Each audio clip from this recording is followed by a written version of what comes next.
Hello student, welcome to PCM academy. Class 12 physics में chapter 2 electric potential and capacitance. अब topic यहाँ पर क्या है? न्यूमेरिकल्स। ठीक है, तो यहाँ पर क्वेश्चन नंबर 1 में क्या बोले जा रहे हैं? देखिए, ये क्वेश्चन 2 नंबर के पूछे जाते हैं। ऐसे क्वेश्चन अक्सर पूछे जाते हैं तो बच्चे गलत कर देते हैं, कंफ्यूज हो जाते हैं कि हमको क्या निकालना है। ठीक है, बहुत अच्छा क्वेश्चन है, ध्यान से समझिएगा। Find the potential energy of a charge 3 column place at a point having potential 5 voltage. अब यहाँ पर आपको पोटेंशियल एनर्जी निकालने को कहा गया है। अब इसका सिंपल क्या होता है? पोटेंशियल एनर्जी का सिंपल होता है U। देखिए, सिंपल भी आपको पता होना चाहिए। अब पेपर में आपको ये दे के नहीं आएगा, ठीक है। ऑफ आर चार्ज, अब हमको Q दे रखा है 3 कॉलम। ये सिंपल क्या है? Q यहाँ पर place at a point having potential 5 voltage, मतलब यहाँ पर V जो दे रखा है वो कितना है? 5 वोल्ट। ठीक है, अब यहाँ पर आपको पता है अच्छे से न्यूमेरिकल करते हैं जब हमको, तो यहाँ पर क्या क्या हमको दे रखा है गिवन। ठीक, तो चलिए लिखते हैं। U इक्वल टू निकालना है, Q दे रखा है 3 कॉलम, V दे रखा है 5 वोल्टेज और U निकालना है, मतलब पोटेंशियल एनर्जी हमको निकालना है। अब यहाँ पर कौन सा फॉर्मूला लगाए जो आंसर आ जाए? आधे बच्चे तो फॉर्मूला ही कंफ्यूज हो रहे हैं, क्या फॉर्मूला लगेगा यहाँ पर। देखिए, टेंशन मत लीजिए, सिंपल सा है। यहाँ पर आपने ये वाला फॉर्मूला पढ़ा होगा, V equal to W upon Q, ये सबने पढ़ा है। अब यहाँ पर V क्या है, सॉरी W क्या है यहाँ पर? Work done. ठीक है, तो वर्क डन को हम लिख सकते हैं पोटेंशियल एनर्जी, लिख सकते हैं। क्यों? वर्क भी एक तरफ से क्या है? एनर्जी। वर्क की यूनिट भी क्या होती है? जूल। और पोटेंशियल एनर्जी की भी क्या होती है? जूल होती है। ठीक है, ठीक, तो यहाँ पर इसको हम ऐसे लिख सकते हैं। अब यहाँ पर U equal to V into Q, अब वैल्यू पुट कर देंगे। V की वैल्यू है 5, Q की वैल्यू 3, तो यहाँ पर आ गया 15। अब पोटेंशियल एनर्जी की यूनिट क्या होती है? जूल। ठीक है,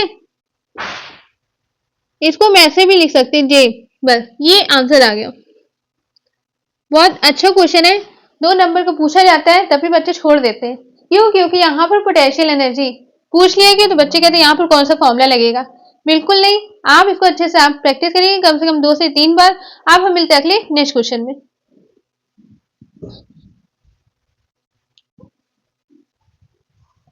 अब देखिए क्लास क्वेश्चन नंबर 2।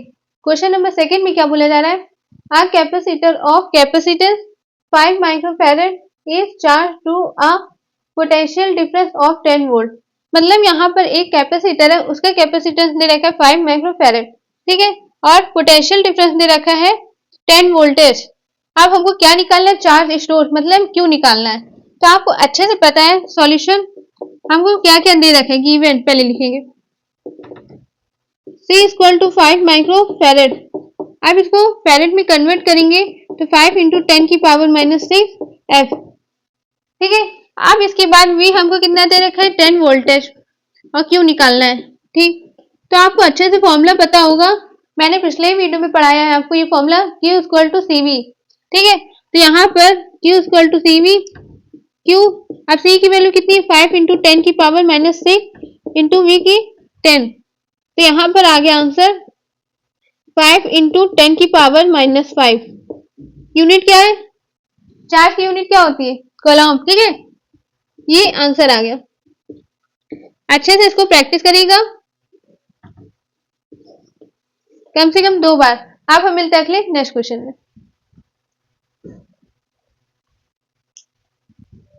अब देखिए क्लास क्वेश्चन नंबर 3।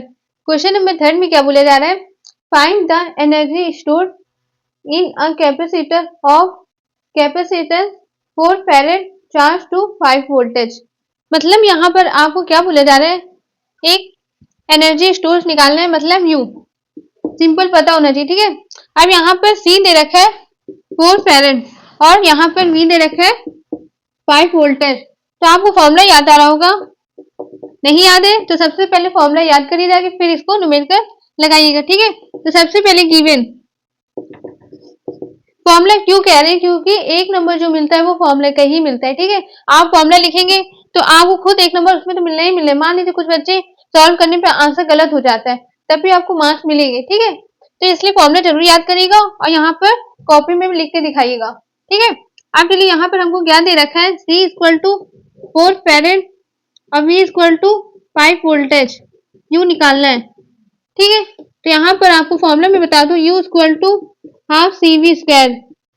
ये फॉर्मूला याद आ रहा होगा। डेरिवेशन अगर आपने पढ़ा है, या अगर नहीं पढ़ा तो सबसे पहले डेरिवेशन पढ़िए जाके, ठीक है। आपको बीच में ये लिखा होगा U equal to half CV square, ठीक है। तो यहाँ पर फॉर्मूला अप्लाई कर देंगे। हाफ C की वैल्यू कितनी है 4, V की वैल्यू कितनी है 5 का होल स्क्वायर।